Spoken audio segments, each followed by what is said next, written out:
What's the meaning of chafing dish?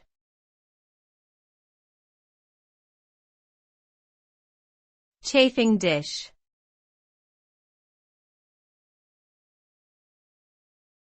Chafing dish.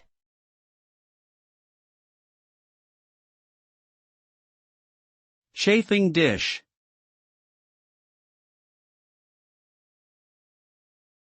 Chafing dish.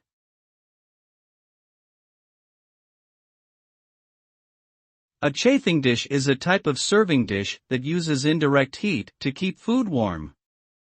It typically consists of a base that holds a heat source, a water pan to provide humidity and prevent food from drying out, and a top dish where the food is placed.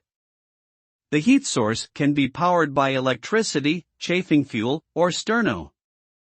Chafing dishes are often used in buffet-style settings for serving hot dishes such as soups, stews, and casseroles. They are also commonly used in catering and at formal events to keep food at a consistent temperature.